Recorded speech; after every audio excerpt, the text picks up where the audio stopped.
করোনার ঝুঁকি এড়িয়ে প্রতিদিন কাজে বেরোনো ঝক্কি এখন পোয়াতে হচ্ছে আমাদের সকলকেই। গ্রীষ্মকালে তো বাইরে থেকে ফিরে সংক্রমণ থেকে বাঁচতে স্নান, জামাকাপড় ধোয়া এসব করা যেত সহজেই, কিন্তু শীতকালে এখন তো বাস ট্রেন চলাচল স্বাভাবিক হয়ে গিয়েছে। এখনই আবার সংক্রমণের ভয়ও সবচেয়ে বেশি, তাই স্যানিটাইজেশন, শারীরিক দূরত্ব আরও বেশি করে মেনে চলা প্রয়োজন। কিন্তু এই ঠান্ডায় সোয়েটার, টুপি, মোজা এত কিছু রোজ ধোয়া কি সম্ভব?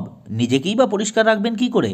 যারা পেশার প্রয়োজনে রোজ বাইরে যান তাদের এখন নাজেহাল অবস্থা। তাহলে উপায় যে নেই তা নয়, ভয় না পেয়ে যতটা সম্ভব নিজেকে এবং বাড়ির সকলকে সুরক্ষিত রাখার চেষ্টা করতে হবে আমাদের।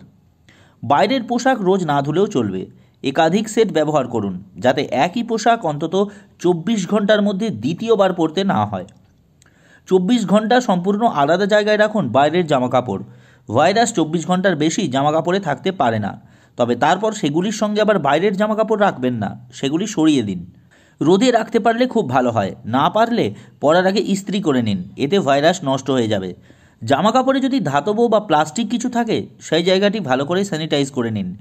রাতে বাড়ি ফিরে স্নান না করাই ভালো, করলেও গরম জল ব্যবহার করুন। নিয়মিত স্যানিটাইজেশন বাধ্যতামূলক।